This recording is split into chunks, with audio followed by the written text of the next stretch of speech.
Cassie, and in my little Japanese kitchen today we're going to be making a citrus sanma and kabocha dish. I originally wanted this to be a yuzu sanma and kabocha dish, however yuzu is not in season right now. It's autumn and yuzu is mostly a winter fruit, so there were none in my local supermarket. So instead I'm going to be using Meyer lemons. Both parts of this dish are relatively simple, however if you're relatively new to Japanese cooking you might be wondering what the heck is a sanma, what the heck is a kabocha, and what the heck is a yuzu. If you do already know what those three things are and what to do with them, then head down to the timestamps in the description below, but if you don't, then I'm going to explain those right now.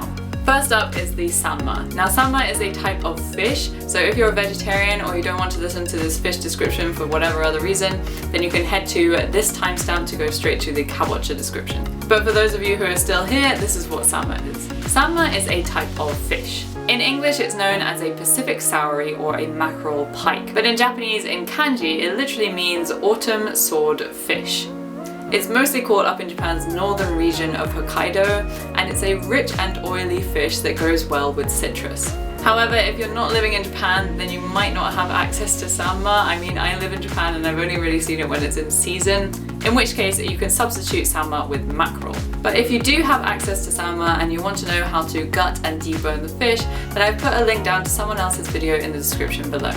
So now onto the kabocha. Kabocha is a type of squash that is sometimes referred to as a Japanese pumpkin. It is much sweeter than a normal pumpkin and even sweeter than a butternut squash. In my opinion, the flavour is very similar to a sweet potato, but of course with the texture of a pumpkin. Traditionally it was available in late summer to autumn, but now it's just available all year round. When I was in the UK, I was able to find kabocha pumpkin in normal supermarkets, so I'm pretty sure you'll be able to find them in your local supermarket if it's big enough. However, if you can't find it, then you can use a butternut squash or sweet potato as a substitute. However, if you're going to be using sweet potato, then of course it's going to have a slightly different cooking time and the texture is going to be somewhat different. And if you use a butternut squash, you might find that it's not as sweet, so you might want to add a little bit of sugar. But just check if your local supermarket has kabocha or Japanese pumpkin, and look out for a kind of green pumpkin that's about this big. And finally, we have the yuzu. Unfortunately, as I mentioned, yuzu are not in season right now, so I'm going to be using Meyer lemons. Yuzu are quite different to normal lemons because they're not as tart or bitter, and they taste a bit like a combination of oranges, lemons, and grapefruits. So if you don't have yuzu, then Meyer lemons are a great substitute for yuzu because it's kind of sweet and tart and not too bitter.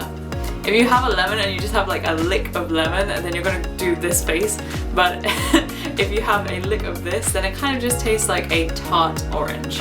And it's actually quite nice and works really well in juices. Failing this, if you don't have access to yuzu or Meyer lemons, then I would suggest a combination of orange and lime. Or if you just want the kind of really citrusy vibes, then you can just use lime. I would not recommend lemon for this just on its own because it's a little bit too tart and a little bit too bitter, so I would recommend cutting it with a little bit of orange. So the long and short of it is, if you want a substitute for sanma, use mackerel. If you want a substitute for kabocha, use butternut squash or sweet potato. And if you want a substitute for yuzu, use Meyer lemons or lime and orange. But that's enough about our fancy Japanese ingredients. Let's get on to making this autumn dish. We're going to be using very similar ingredients in both of our dishes today so that we get a nice balanced flavouring. And we're going to start off by making our kabocha dish. To do this, we need to soften the outer skin of the kabocha. So I'm going to zap this in the microwave.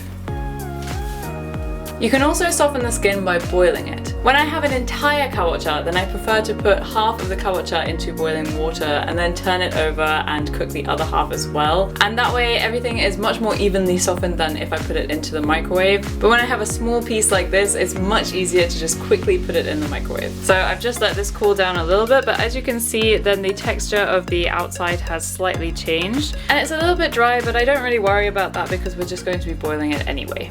Now we're just going to de-seed the pumpkin. When we put it into the microwave like this, I put this side onto the plate, and that means that this bit is already quite cooked. So if you want a more even cooking, then you should put it in boiling water. Or you can put it on a lower heat for a longer time. And now just cut it up into bite-sized chunks.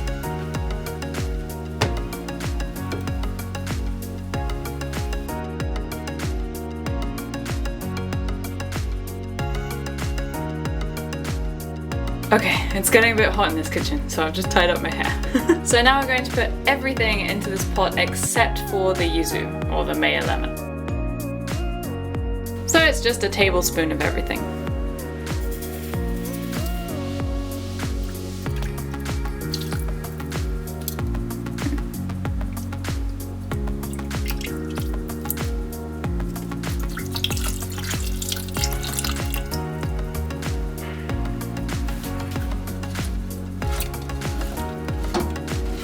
So first we're just going to cook this for 2 minutes covered. Now it's started to get all nice and bubbly, we're going to take off the lid and cook down some of the liquid. At this point I like to just give it a stir to make sure that all of it has been covered. And whilst that's cooking, let's just cut up our yuzu.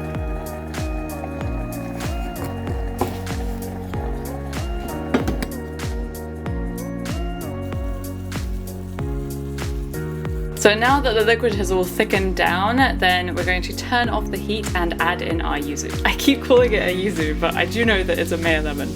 And the reason that we don't add our yuzu or citrus at the beginning is because that will end up with a concentrated bitter flavor, which we don't want. So instead we add it at the end so that we get a brighter flavor. And for the kabocha nimono, then we're not trying to give it an overpoweringly citrus flavor. We just want to make it brighter and bring all the flavors together with our fish dish.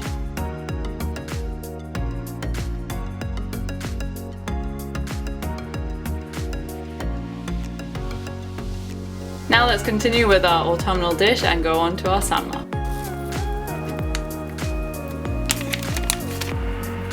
So I ordered this online and I clicked on a thing that I thought was the same product as last time, so I thought that this still had bones in it, but this version does not, which means that whoever prepped the fish had more contact time with the fish, and so some of the skin has come off, there's not still the tail, there's no bones in there, so at least it's easier to eat, but that means that it's going to be a little bit less pretty.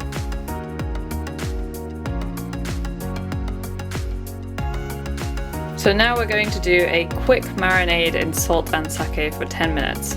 This will get rid of some of the fishy smell, and also bring a bit of flavour to the fish itself.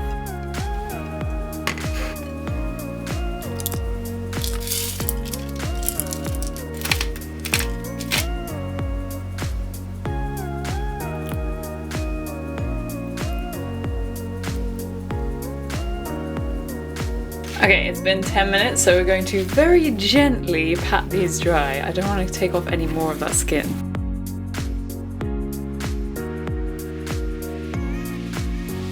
And now just cover them in flour.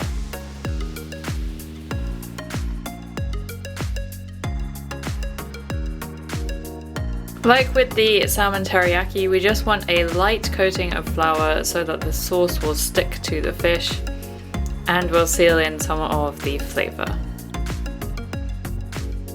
So this part is pretty simple. We're just going to add our olive oil to the pan and then add our fish in, cook them for 1.5 minutes on each side. Then we'll add in our butter and yuzu.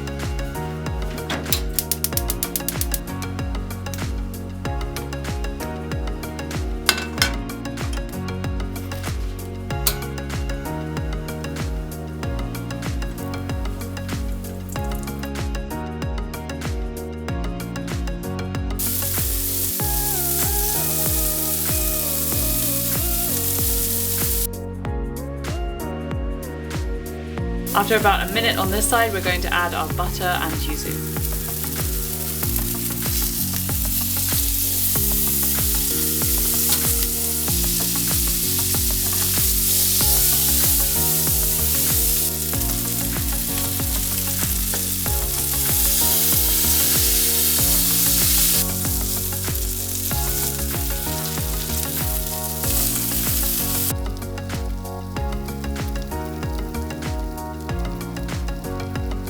Our sauce is incredibly simple. All we have to do is add a little bit of soy sauce to this pan, swirl it around, and you'll get a really nice umami sauce to go on top of your fish.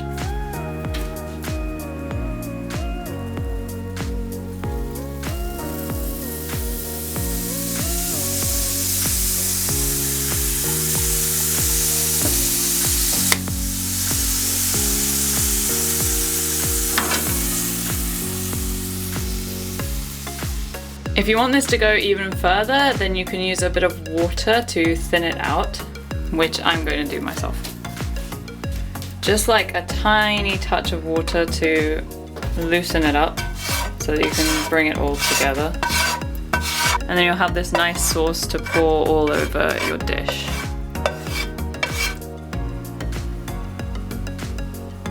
And that's it, it's done. Even though we had some kind of specialty ingredients, every step is not too difficult.